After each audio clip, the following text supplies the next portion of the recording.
Record when the meeting starts. Remember to turn this on.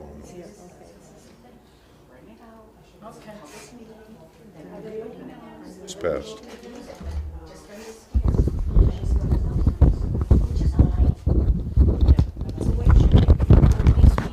When do you want to start? I wanted to reach out to her too. Transportation, so that's going.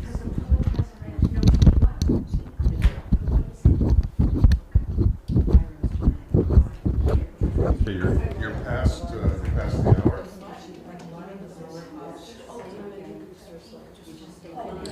Turn these up. Go around for everybody's mic on. All right, you must go hot. Let's go hot. Watch out what you're saying.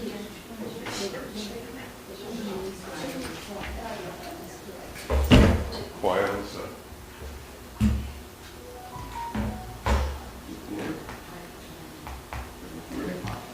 Why don't you speak up? Are you starting the meeting? Yeah, I have to.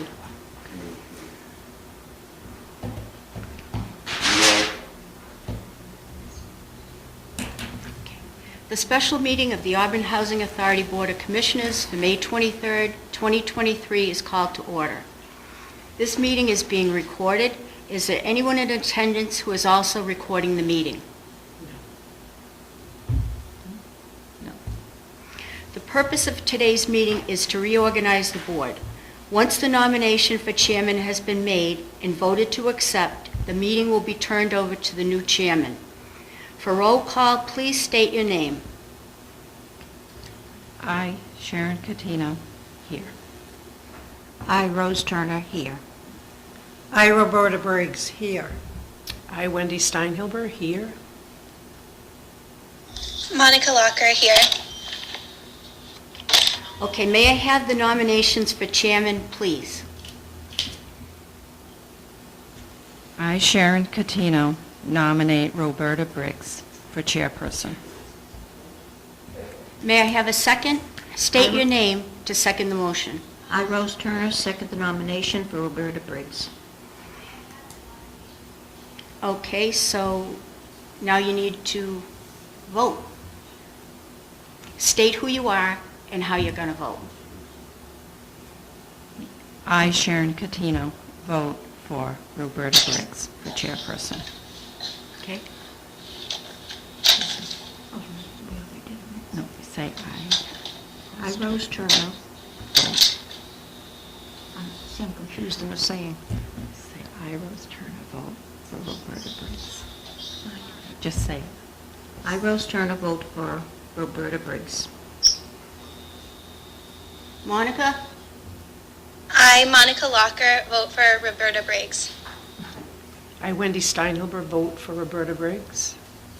I, Roberta Briggs, vote for Roberta Briggs. Okay, so with a vote of 5 ayes and no nays, Roberta Briggs wins the nomination for chairman of the Board of Commissioners of the Auburn Housing Authority. And I want to just say that we have a new board member, Wendy Steinhilber. She was elected in this last election, so we want to welcome you. Thank you. And we want to thank Wayne Page for 10 years of service to the Auburn Housing Authority Board. And now the meeting is turned over to Roberta Briggs. I, Roberta Briggs, ask for nomination for vice chairman. I, Sharon Catino, nominate Monica Locker for vice chairperson. I, Wendy Steinhilber, second.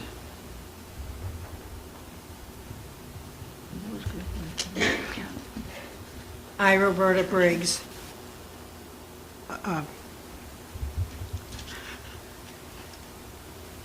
vote for Monica.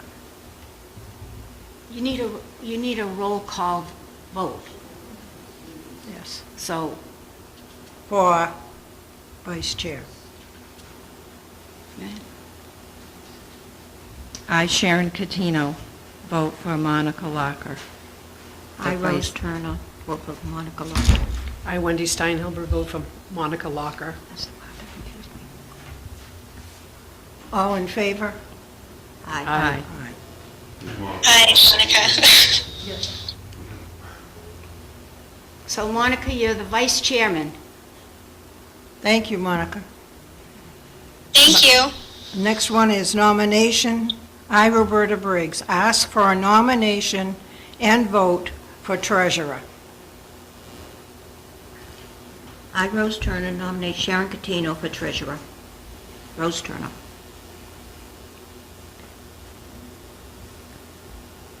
Monica?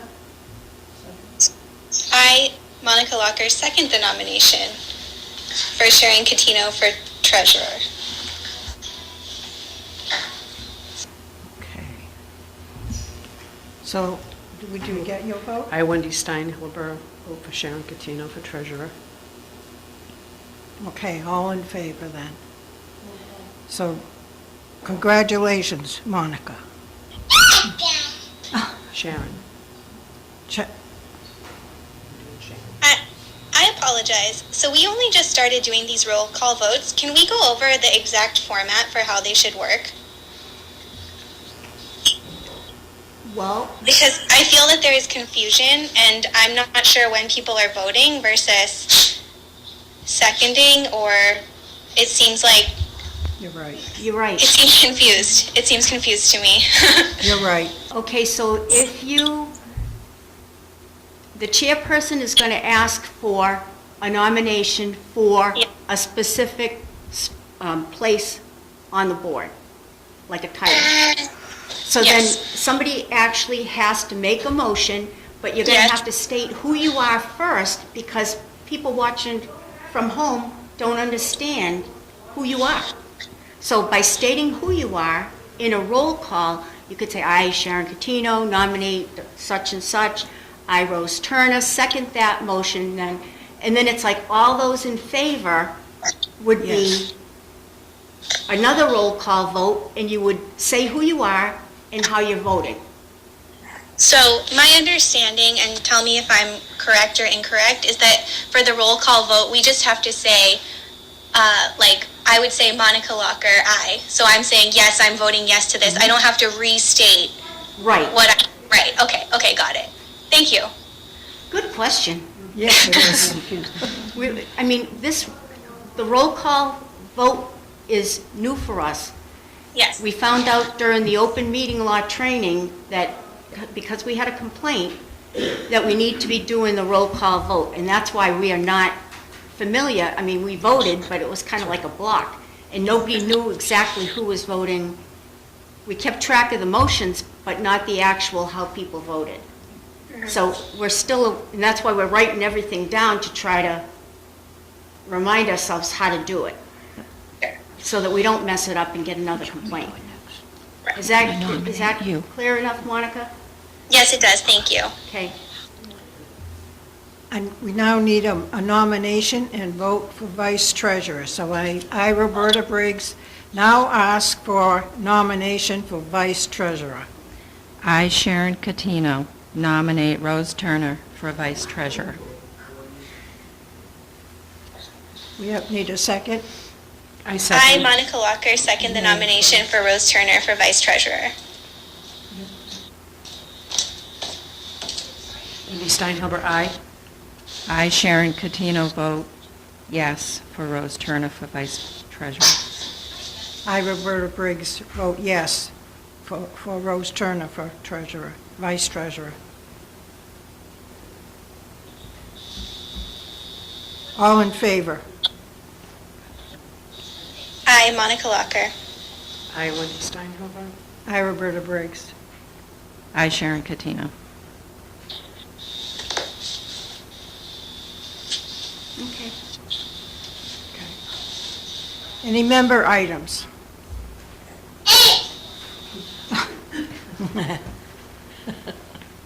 Monica has young children. I do have a member item. Okay? I know that this meeting is to reorganize the board, so I'm not sure if it's appropriate to ask this question, but I was wondering, since the COVID emergency has been lifted, officially everywhere, what is anything changing for the housing authority or the residents as a result of that? Laurie, can you answer that, please? As far as if anybody needed any kind of supplies, like as far as test kits and masks, I mean, that's stuff that we could provide. As far as the community room spaces, they're open, but the kitchens aren't open because at this point, we're not Serve Safe certified. I was, but mine expired during COVID, and I haven't renewed it at this point. And as far as the storing things in the community room, we don't have any way to secure people's personal property, so anybody could go in and help themselves to potato chips or whatever, but we don't know who's using other people's things. Do you know what I mean? Like, we don't control who's using cream for coffee or any of that. So we're not encouraging the kitchens to be open, but we are encouraging people to play cards and get together. And as we go forward, we're hoping to do more, but as far as having people leave their things there, we have no way of guaranteeing that somebody wouldn't take or touch their things. Is there a policy in regards to how the community room is used, things being left behind? And what is the plan for the Serve Safe certification that was expired? Are you going to be taking another class, or is there someone else that you've recognized that would be responsible for that? There isn't any staff member that would be Serve Safe certified at this point because we all took it at the same time. Roberta was actually Yes. in that class. So as far as going forward, we don't plan on having any kind of events because the state informed us that we can't use any money from our budget to pay for events. Do you know what I mean? Like, in other words, if the tenants wanted to have like a yard sale or a bottle and can drive, it would be up to the residents to do it themselves to earn the funds. Because in the past, we've always had a Christmas party. We have had bus trips. When I first started, we tried to, but then it was like, are we competing with the senior center in FASCA? Because that is one of their missions is to provide extras that the senior center can't provide.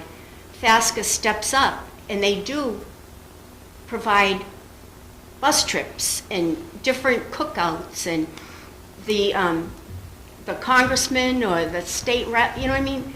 The politicians do come in. Mike Moore has events for the residents, but it's not our function, per se, to put these things on. Right, but what about residents who maybe their grandchildren want to come and have cake with them? They can't use the kitchen to cut and serve a cake, and does that require a Serve Safe certification? Anytime you put any food out, you really need to have somebody there that is Serve Safe certified. Because say somebody were to choke on the cake, or if the cake was old and somebody got sick on the cake, the housing authority can't be held responsible for what other people bring in. Right. Do you know what I mean? Absolutely not, but it seems to me that if, they've got little one-bedroom apartments, if they want to get together with family to, have a little birthday get-together and somebody brings a cake and... And see, prior to COVID, they were able to use the space. Right, but COVID, all of the restrictions on COVID have been lifted. You said so yourself, right? So, Well, I didn't say it, Monica did. oh, okay. But I don't know. That's something I'm going to have to ask the state about. Yeah, let's find out about that, please, if you wouldn't mind. That'd be great. But I don't want to be held personally responsible for anything that other people bring onto the property. We have a form that people fill out, that they To are request the respond. space. Yep, to request the space. Mhm. So that's something that we can get clarification on. Mhm. Okay. All right, I Because look forward to residents have that. asked, Okay. but at this point, we're not sure where we were going to go with this. I mean, in the past, I've actually made chicken pot pie and served it to the residents. Things were different prior to COVID. Now that COVID has happened, everybody's looking at things in a different way, but we'll ask state and federal how they feel about it. Okay. But we can't be taking on any liability for the housing authority based upon what other people do. And do you anticipate you'll have an answer for that at the next meeting?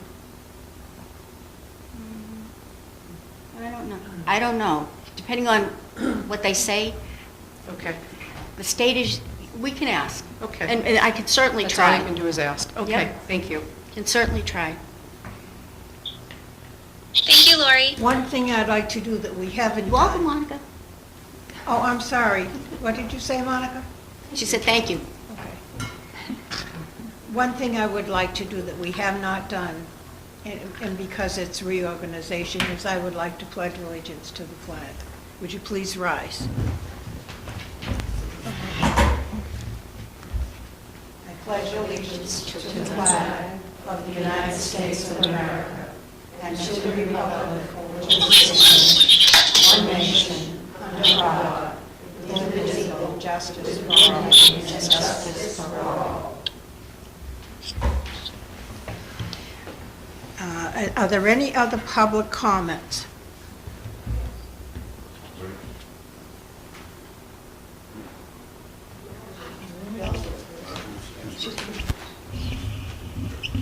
Please state your name.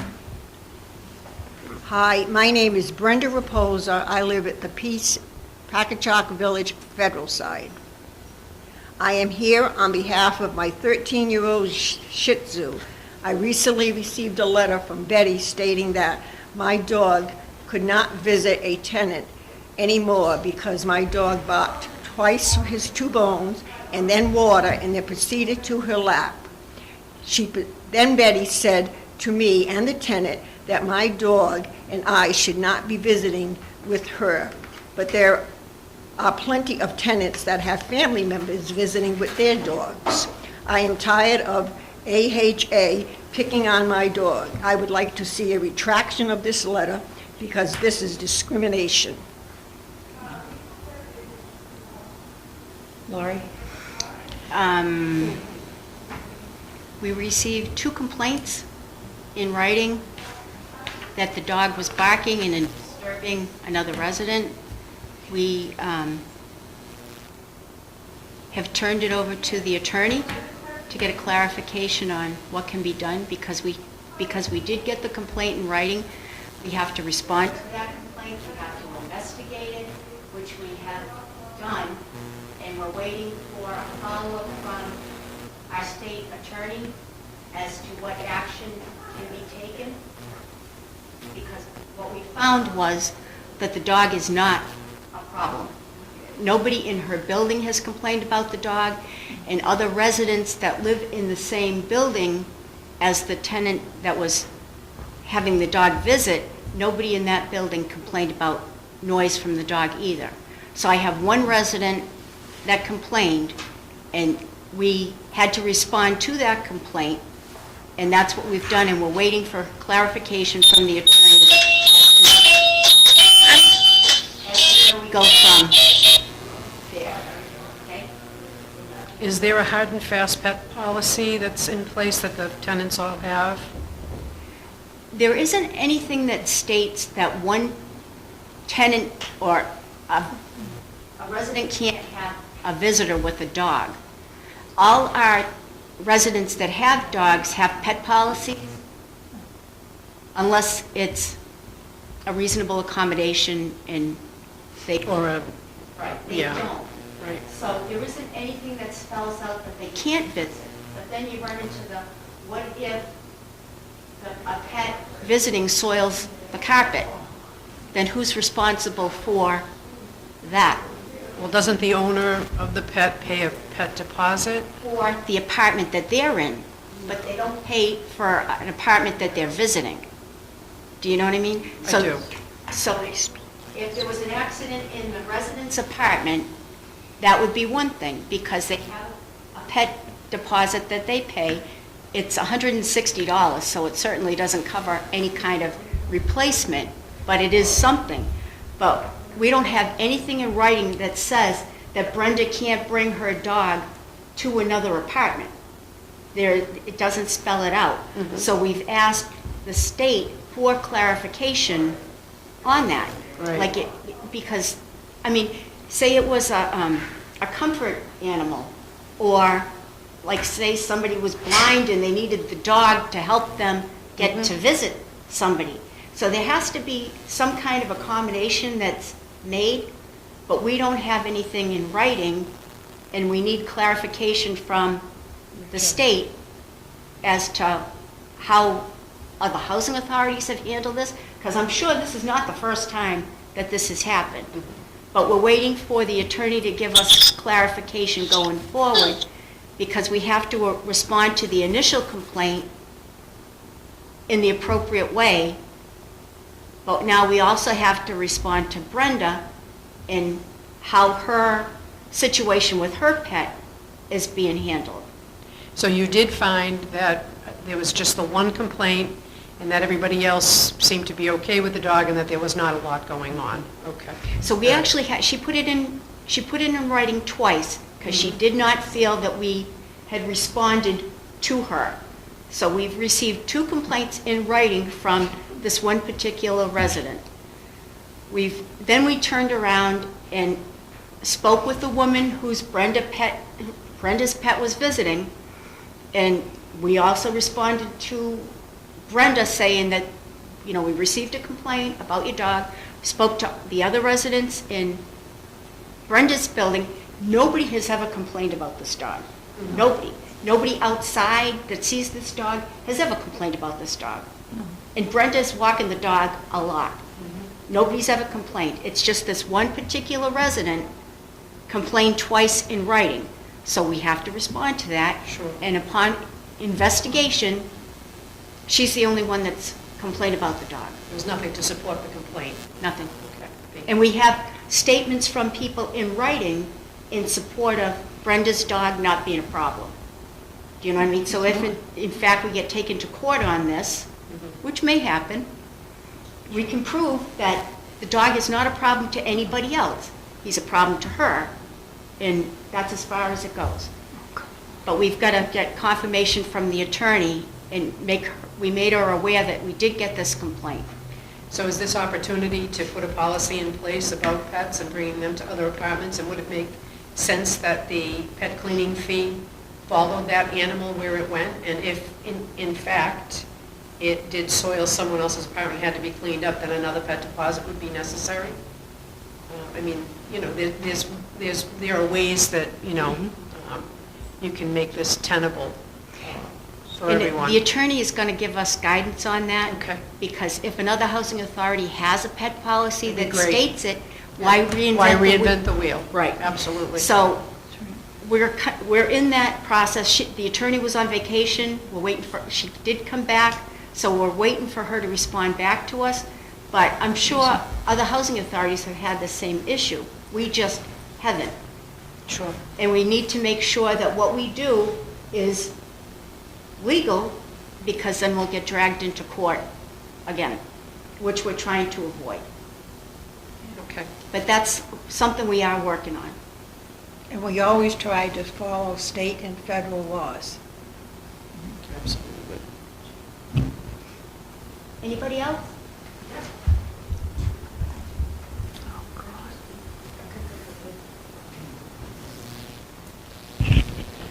Thank you.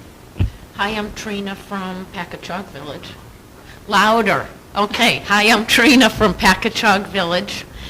And I have an issue, 2 issues. I've been living here for 10 years, and I've put in writing several times regarding somebody smoking, chain smoking. This person used to live above me, chain smoke, so the smoke would come down all the crevices and into my apartment. So I started writing a letter or talking to the office, and they were working with me with that. But it continues to this day, and this is 10 years.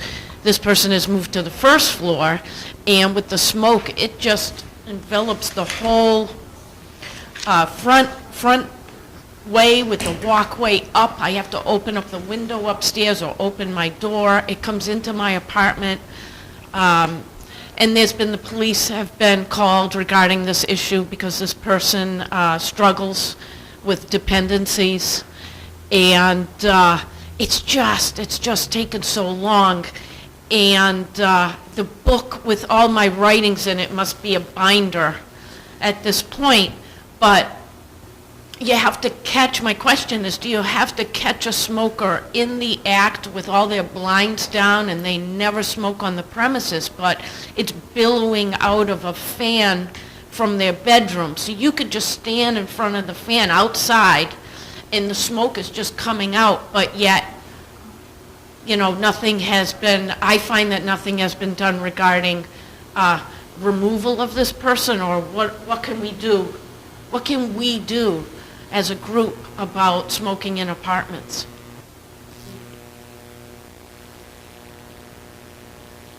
Okay, we have a non-smoking policy. We've had one for years. We have to prove that they are smoking in the apartment or on the property, because the whole property is smoke-free. We don't have any spaces designated for smokers.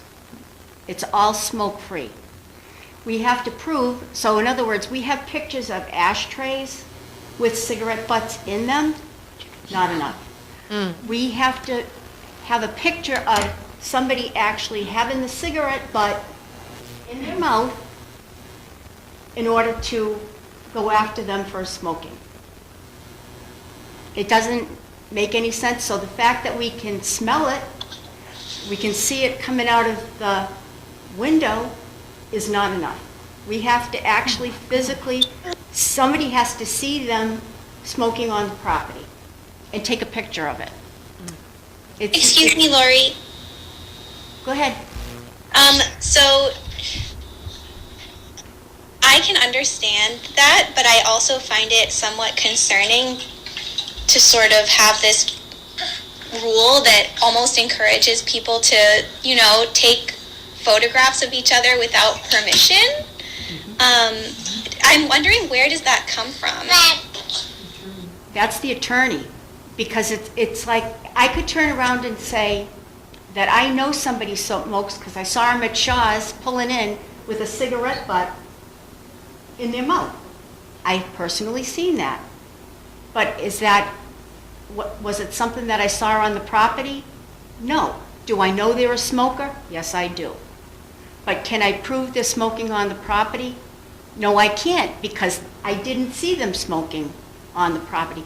We have smokers in buildings where people are on oxygen, and they just don't get it because they don't care. We're in the process of pushing to evict somebody now that has been smoking for years.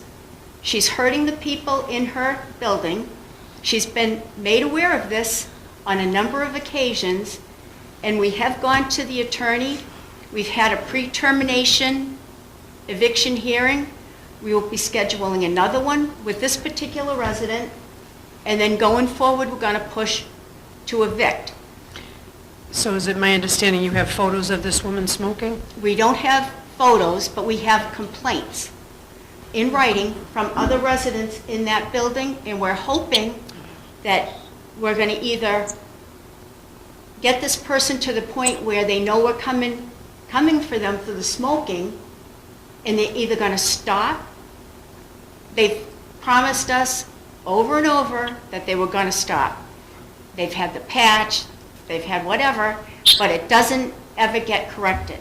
How is this, can I ask, how is this different from what Trina is experiencing?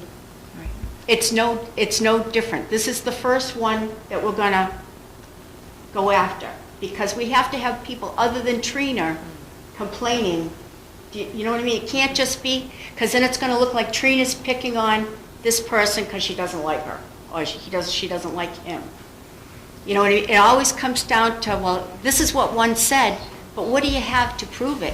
I have a lot of pictures of ashtrays with cigarette butts in them, and it's like, it's not enough. We just had that happen with our maintenance staff did inspections. They found the ashtray in the sink with the butts in it. We sent it off to the attorney, and what did she say, Betty? Not enough. And that's because they can't prove that it was from that person unless they see them do it. But it was still in the apartment. It was still in the sink. That's The right. butts was still there. But they could have had a visitor. Right, and But that's they why I'm can't- they curious can't why smoke one either. But they situation can't is smoke different either. than the It's other. the same. It's the same. Yeah. It's the same. So people in Trina's building, besides Trina, need to be writing letters to you to let you know that it's also bothering them. Is that And Wendy, I'm what not, you recommend? I'm not so sure that they won't, because I'm not so sure they're not smoking also. Right. Sounds like it's a problem. It is a problem, and I think it's not just one person in Trina's building, I think it's multiple.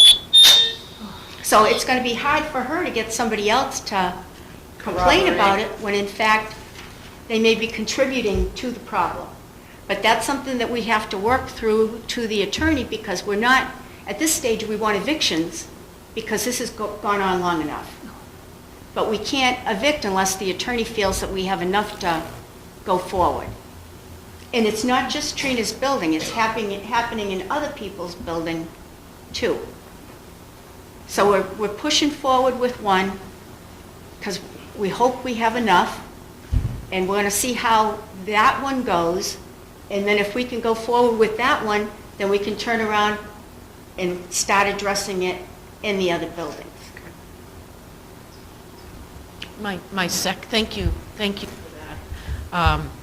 Can a visitor that comes into the front door where the stairs are, and they experiencing the smoke, can a visitor write a, "Hi, I am concerned, I visited this"? Okay. The more documentation that doesn't come from us, that comes from the residents, visitors, whoever, then it's like, it's an impartial person making this complaint. It's not coming from, we're not picking on anybody, we're just responding to the complaints. And then we can turn around and present that to the attorney, and then the attorney can decide from there. But the one with the most paper wins. That's the bottom line. Right, and it can't be just me. Right. Right, okay. My second part is, when the smoker moved from above me to the first floor, I have now, for 7 years, have a tenant above me that had two male cats that were not fixed, thank you, and they sprayed. I don't own cats, I don't know about cats, but I certainly know an awful lot about them now.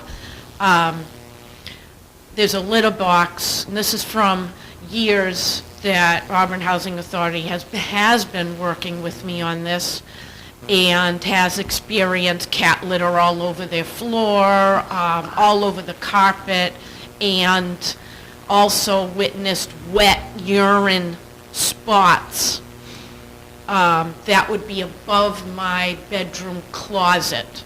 So that would be the tenant above me in their bedroom closet. There must be an area where the cats sprayed and soiled the carpet. I know that Auburn Housing, I think, made them get rid of the second cat, which was great, but now there's still a male cat there. And for 7 years, maybe 6 years, because it took a year for this urine to soak through their carpet, through their floorboards, subfloor, into my ceiling. I don't have any liquid coming down. I only have the stench of this male cat urine for 6 years in my bedroom closet where my clothes are, which I have to launder. I have sprays, deodorizers, damp rid. I clean the wall, I spray the wall. 6 years. I got a dehumidifier, which Auburn Housing let me claim because it's for the humidity in my apartment. And when it's summer and it's humid, my whole apartment is cat urine. It comes down my pipes from my kitchen sink. It comes down the pipes in one of the cabinets in the kitchen. Maintenance has come and used some insulating foam to put in all these crevices to stop this odor. It comes down my medicine cabinet, all the crevices from there, which I have taped and caulked. It comes down in my closets, the odor. It is everywhere. Maintenance has come on another occasion and taken pictures of all the areas where I have this odor, because you can't, how can you show an odor? So they took pictures of my bedroom closet, like 3 or 4 of the ceiling, which has spray foam insulation there. And that was maybe 4 years ago. I don't want to say 5, but it could be 5. I'm filling up with emotion right now because it's been 6 years. This person also has so much drug activity going in this apartment, multiple people staying there for weeks at a time with their garbage bags, and goes out the back way through the grass so nobody will see them. There's been multiple police coming to this apartment, firemen, resuscitation, ambulances. And I'm sitting downstairs saying, I keep calling, I keep putting things in writing. I'm here actually today because of this, because it's like, I really don't know what to do. And I've been offered to move, but I love my apartment. It's in a great place for me, for my disabilities, and I'm just looking for help today, if anybody, just to get it out there, where I need help on this issue and to know what we're gonna do going forward. Laurie, have you received letters? Yes, multiple, Trina has documented all of this. And we're just gonna have to, the drug activity is tough. The cat issue, we're just gonna have to have the attorney tell us that we can, tell her she can't have a cat. She couldn't have 2 cats. We did tell her to get rid of the second one. But we're just gonna have to consult with the attorney again and just get rid of the cat and then go back in and rehab that space, to get rid of the odor. My ceiling, Okay, yeah. so going forward, I can contact the police to see if they're aware of anything. Excuse me? Go ahead. So I'm curious, so you said there can be a pet policy and that people can have pets. Is it required that everybody is allowed to have a pet? Because typically, at least in leases that I've had, there's a clause in there that's like, you can have the cat unless this happens, basically. Right? Do we not have a clause like that in the lease, or? We do have a clause. So we could actually ask to have the pet removed, and we would have to prove the damage that has been done, but that's something that we're gonna have to consult the attorney on. This has been going on for years. She's correct in what she's saying. In the drug activity, she has reported that, and she's correct in what she's saying. But the drug activity is a little harder to prove, and of course Trina's the one that's affected because she's below, so it's not like other residents are complaining about the smell because they're not smelling it, whereas she is. So it's something we're gonna just push forward, Trina. I mean, nothing, it's gone on long enough. And see what the state tells us. But there is a policy that says your pet can't damage, like it can't be biting or can't be damaging the building or going after other residents. It can't. It is in the policy. Right, that makes sense. And, I mean, the costs associated with cat urine, it doesn't just go away. Nope. You know, everything, the floor, the subfloor, you know, the ceiling, everything, you know, is damaged by it, so. It's a big deal. But it's something that we're gonna push forward on and see. I mean, with COVID, everything being shut down, Yeah. it was tough. I mean, the Board of Health wouldn't even come out and inspect during COVID. Maybe we can consult with the Board of Health and have them come in and put something in writing, so that way I can take whatever the Board of Health says going forward, I can present that to the attorney saying, hey, listen, we've got to rectify this situation. But then that's good, because the Board of Health would be considered impartial. It wouldn't be the housing authority picking on this person. But we've asked the Board of Health, like during COVID, if they would come out, and they wouldn't. So it's different if we're the complainant, they tend to not. But if you, Trina, were to complain to the Board of Health, then they could come out and check your apartment and document any odor, damage, and then we can turn around and take that complaint and go to the attorney and say, hey, listen, we got a complaint from the Board of Health.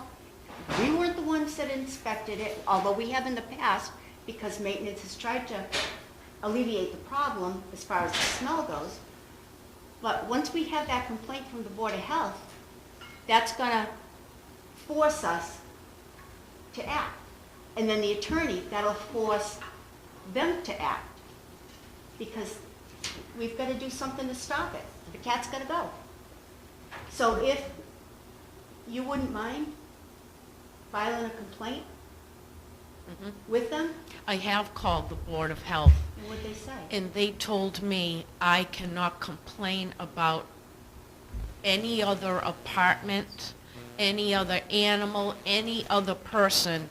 I'm only calling the Board of Health on Auburn Housing Authority, because that's what they told me. The individual with the cat pee has to call Board of Health for Board of Health to go into their apartment. So, correct.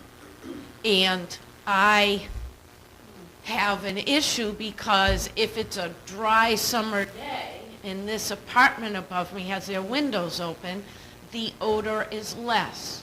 If it's a humid day, then it's amazingly strong. So if they're going to come on a certain day, I'm at the mercy of the weather. So this would probably be an ongoing thing where they would have to come maybe 3 or 4 times to document this odor. It's that bad when you walk in the front door where the stairs are. It's all the way up the whole stairway. So in my building, nobody's going to write a letter on the odor, as we said before about the smoking. So I've tried the Board of Health. I could call again and say, I have an odor from an apartment upstairs, but again, they're not going to see it. They're just going to see, you know, the stained ceiling. They're going to see things like that. And then they're going to then blame Auburn Housing Authority. That's what they had told me. So I'm willing and able to do anything regarding this. Yeah, this is like the air is hard for me to breathe. I mean, it's really bad. Well, you know what? Even if they blamed the housing authority, then we can put that to the attorney and say, what are we supposed to do? Okay?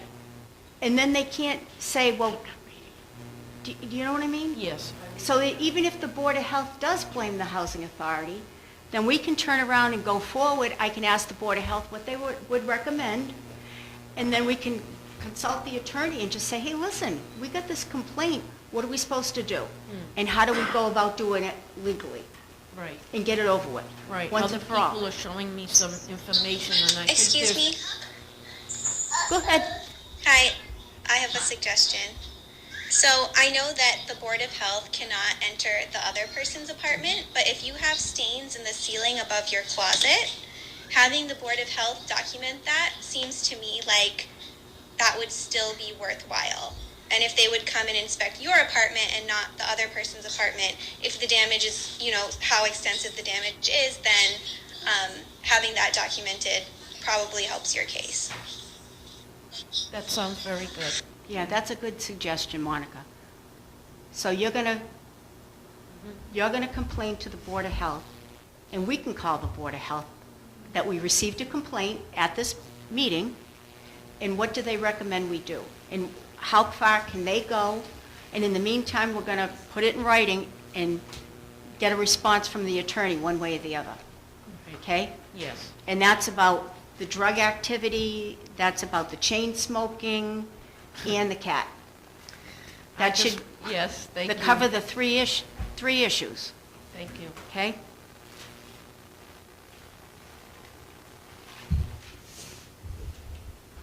Yes. Anybody else? We got any more? I'd like to remind everybody that this meeting is supposed to be for an organization. And we're glad to have you come in and give us the complaints. But if we can possibly and I'd love to have you come to the regular meetings too. We've heard 2 meetings, so I definitely want you to go ahead and make your complaint today to us. But I just want to remind you that you can come to a regular meeting as long as you get put on the agenda. Okay? Thank you. Go ahead. I'm reading this for Linda Ellis, who lives in Packagug Village, in the stateside. And one thing I do have is the state housing, public housing rules. And in that rule, it says a tenant shall not create any condition which is likely to attract rodents or insects, to cause offensive odors, or to endanger the health of any person. So this is a rule out of Boston. It is affecting Trina's health, Yes. and that should take precedence. But for Linda Ellis, our front sign on Packagug Village is falling apart. The letters are falling off. It was made by one of the maintenance men. Hasn't lasted but more than maybe 6 months.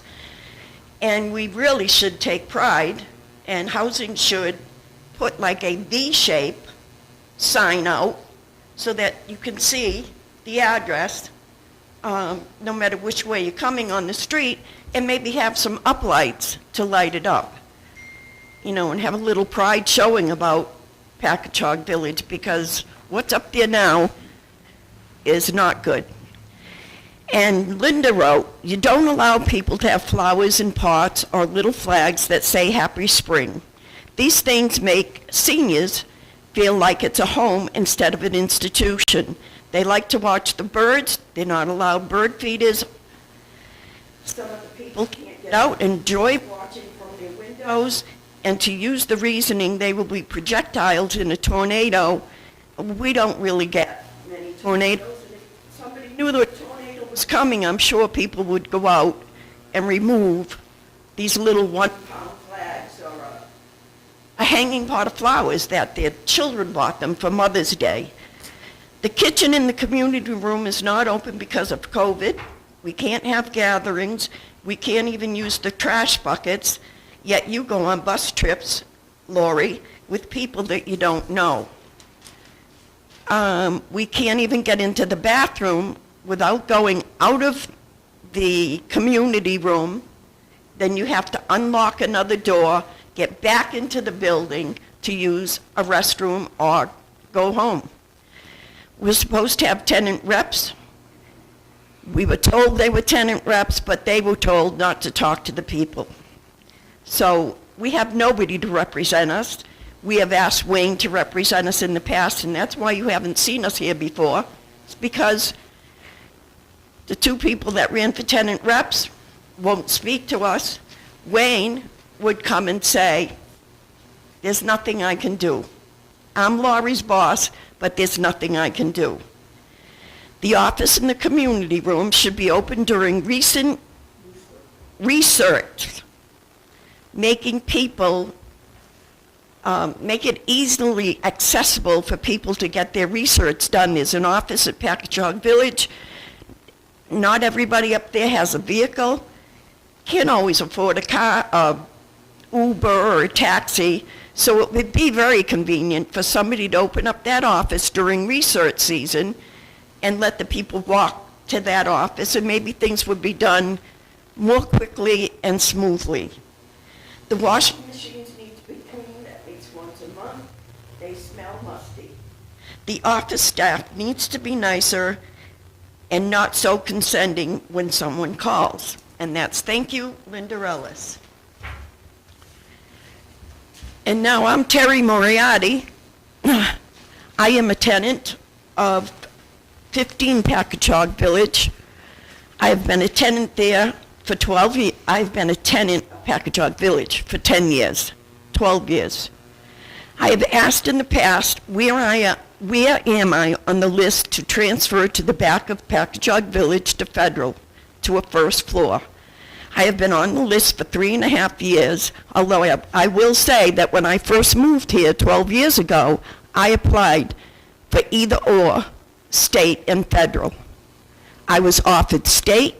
I was told you have to take what you're offered, or you'll be removed from the list or go to the bottom of the list. But 3.5 years ago, I put in an application for the back of Packagug. I've been overlooked with a variety of excuses that make no sense to me. I always pay my rent. I have no evictions. I get along with all my neighbors. I don't drink, smoke, or do drugs. I'm active in the community, president of FASCR at the Senior Center, where I also volunteer and head up various programs.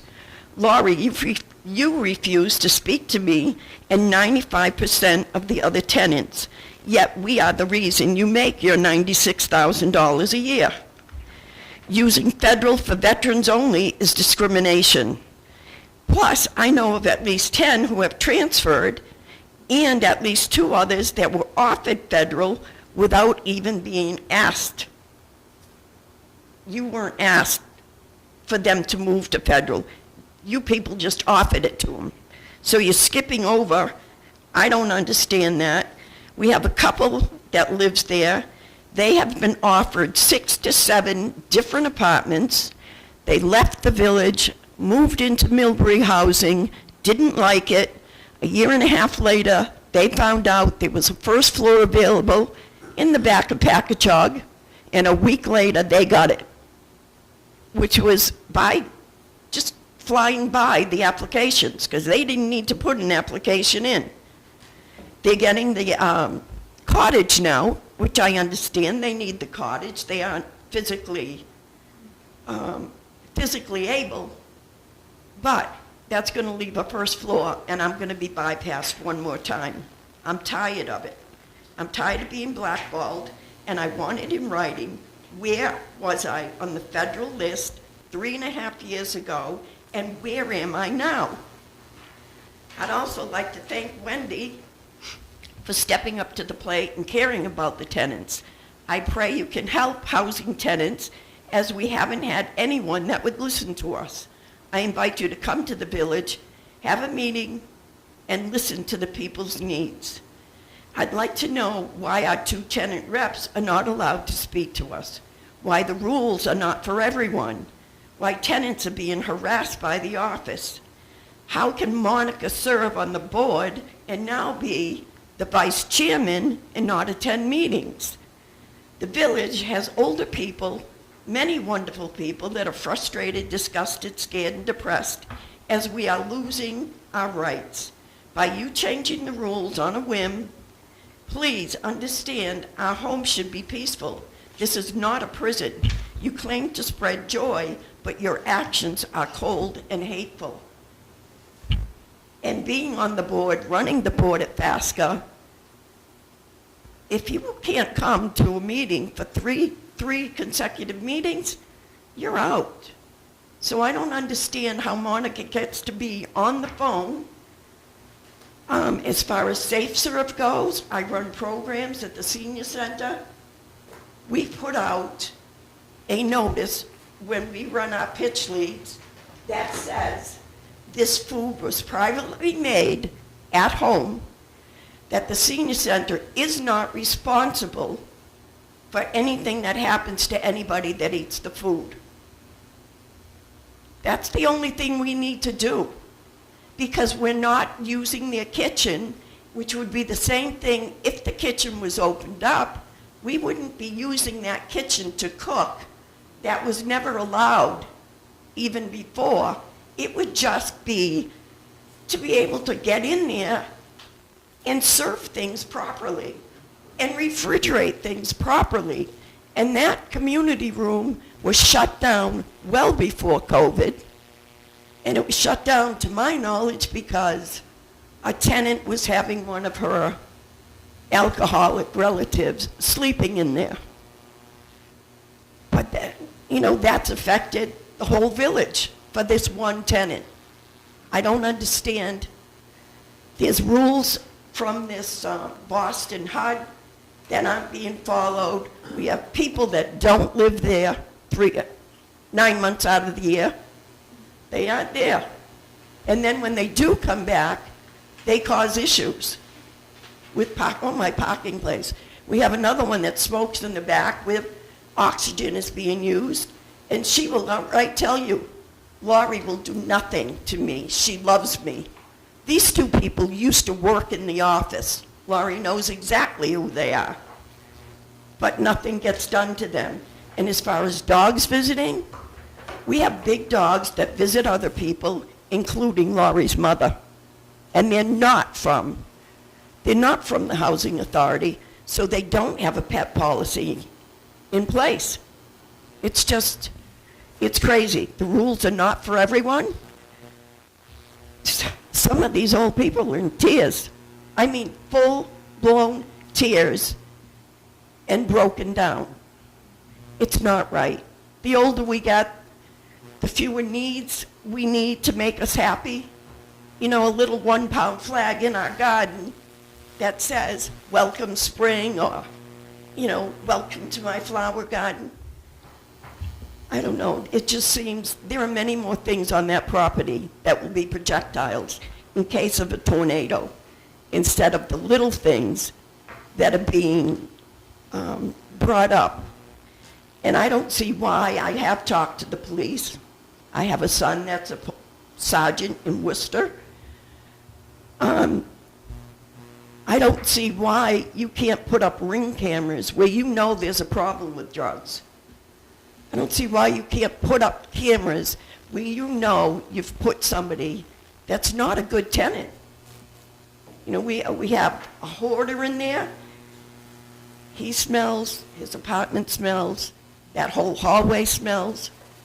The woman that lives across from him is scared to death because it's a fire hazard, and she's no longer able to clean the hallway, which is another thing. The people on the first floor in these buildings are supposed to take care of the hallways. They're supposed to take care of the gardens. Most people that are on the first floor are there because they have a disability. This isn't always an option. The people on the first floor are not to have to clean the hallways. They're done by, who does that, Laurie? Is That would that be maintenance? Never. Never. In the 12 years I've been there, never has maintenance cleaned the hallway in either building that I've been in. Never. And maintenance won't talk to us anymore. They used to be friendly. Rosie went around with a petition to be a tenant rep, and I said, Rose, I'm not going to sign this unless you truly help these tenants, because it's tough. I don't know why or what you see, Roberta, that you think is such a good job. There's no good job being done there. It's all, don't talk to people. It's crazy. Causes chaos, causes hateful feelings, unkind feelings, and you're hurting older people. It's crazy. And I do want in writing where I am on that transfer list, and I do believe by saying veterans, you're doing discrimination. Living here 12 years should have given me a priority to go back there. And I am an asset to the community. I don't know, I just don't see things being done properly or being done by the way Boston says they should be done. And if you go around to some of the other developments, Oxford, Grafton, Millbury, Paxton, Clinton, you will see decks, you will see plants and shepherd hooks with hanging plants. You'll see little signs that are just, welcome to my garden. It makes it a friendly place. Our place isn't friendly, and unfortunately, I've also talked to many directors. Unfortunately, Laurie, your reputation precedes you, and it's not good. Sorry. We have worked very hard with Lori. We have worked very hard. The whole board has worked very hard. I've been on this board for 20 years or more, and this board has always worked for the tenants. We've been very, very carefully working. Lori came to us. When she came to us, we had sent her for all kinds of training. She has done a wonderful job. And that is your opinion. I understand you're entitled to your opinion. We go by state and federal laws, and we follow them to the letter. No. Excuse me. I have them right here, and I have them in black and white. They're not being followed to the letter. I have asked Wayne on many occasions to please get me a meeting with Laurie. And when he gets back to me, my answer I get, she has no need to speak to you. And she does not speak to other tenants. Let's stop this right here. Monica? Hi. So I was going to say that I think that it's helpful not to get defensive. We appreciate your feedback. And I think that some of this could potentially be solved if we could have a clear policy in writing that determines exactly how units are allocated. That way, when there are requests for transfers or new tenants, we have something to point to say this is exactly how the decision is being made. So if we have something like that already, I apologize, but if we do not have something like that, I think that would go a long way in a situation like this. Thank you.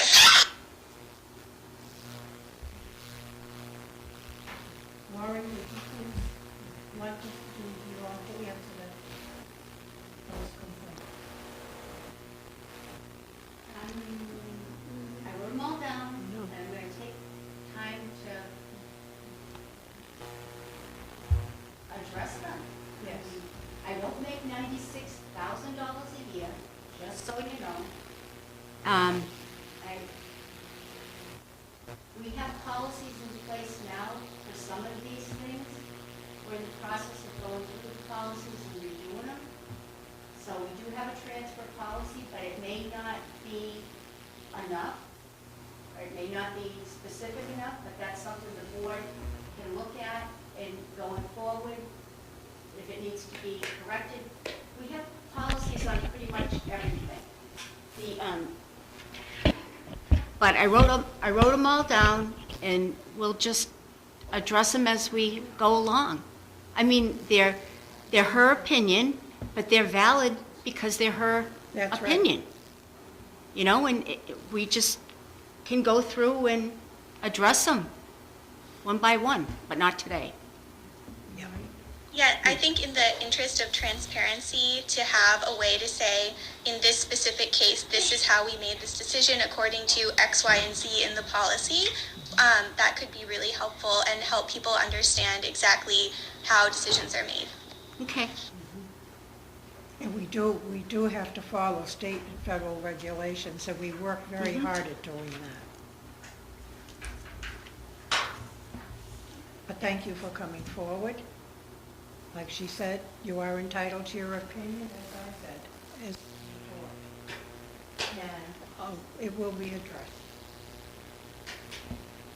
And I'd like to say that when I spoke with the tenants, just for clarification on the board, when the tenants came to the meet and greet, I said, if you have items you need to have addressed, when you come to the meetings. And that was my recommendation.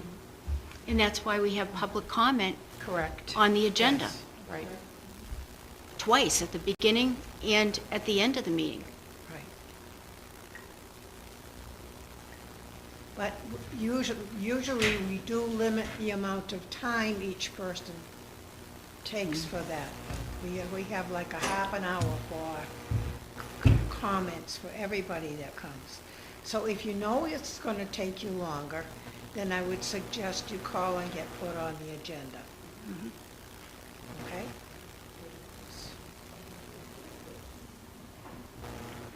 Do we get informed when the meetings are? They're public, they're on the public. They're posted. They're posted at the town hall, and they're posted in all the facilities. Auburn Guide. Auburn Guide, right, What Chris? is an Yeah, Auburn Guide? www.auburnguide.com. You go to the government section. Is that- Typically, the meeting is what, the second Tuesday of the month? No. No. Also posted past the town hall, It's When the do we first meet? Thursday of the month. First Thursday of the month? but it is Couldn't it be posted at every laundry room? So people that don't have computers or don't have a vehicle to get to the town hall, you know, so we would know when the meetings are. We can do that.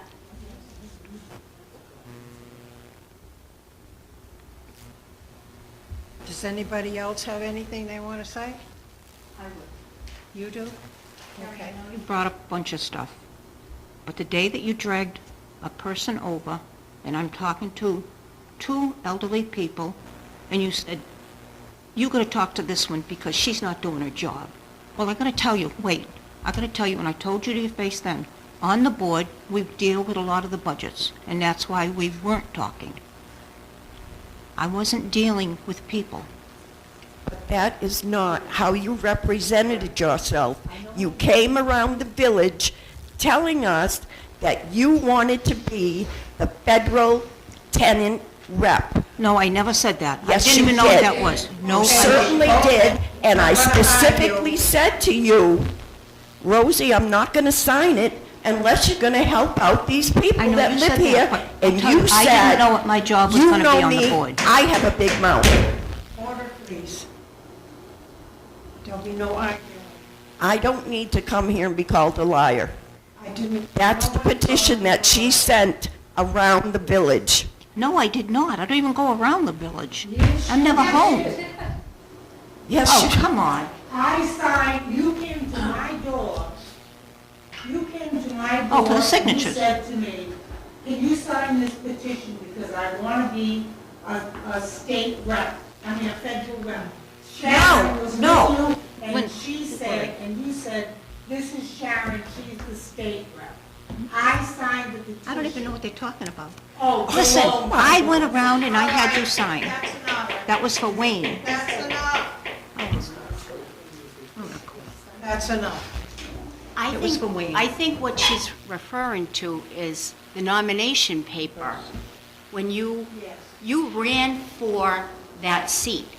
I didn't Rosie. have anybody, I can't. But you think had a of- nomination paper. In order to get put on the ballot, you have to have signatures. And you went Oh, around that was way stating, back. right, that's how you got on the ballot to Okay, run. I agree. But I didn't know what my job was going to be on the board. I did not, and I told you that. I did not know. I was hoping.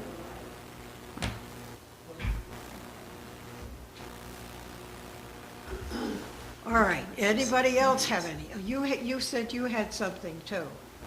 All these girls said everything that I was gonna say, Okay, mostly to do with that precious little dog that causes no problems. okay. Can we just have your name, please? Linda Mayhew, 72 Packagug Village.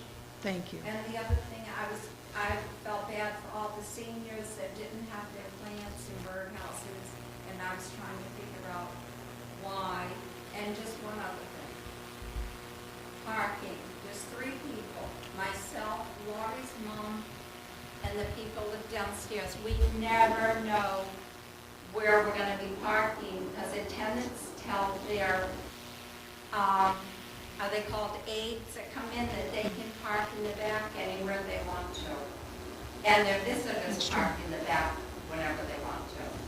So that's the only other thing. I thought eventually couldn't each tenant have 1 parking space? There's 4 free parking spaces right now, I believe, back there. Laurie, can you answer that? No, not right now, because we have to figure out how many vehicles, we only have a certain number of spaces, and because it's so tight in the back, we can't add any more spaces. This parking situation has gone on since I've been here. Yes. So you can't tell a person that they can't have a car.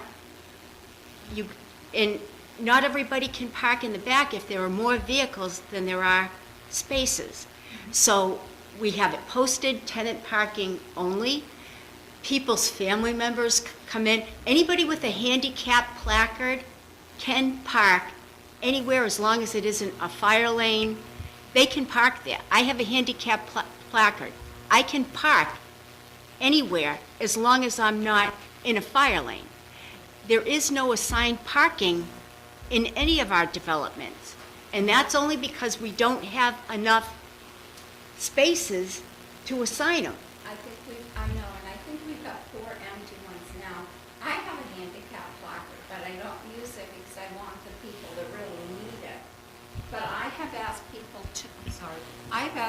to move so that your mother can get back in when she comes. And people just look at me and say, well, I do work for the tenant, and they told me I can park anywhere I want to. And that's And they not do the fair. same thing with the family members, Linda. You know, family members are like, I and it's told not like they can't walk, they I told can. them to park out back and Yeah. senior, just to alleviate that problem. But that was my last thing I wanted to say on. And the Bailey does live next to me, and he never barks. I love that dog. Are we all set? I can't see around the corner there. If there's anybody else that wants to speak. You want to speak?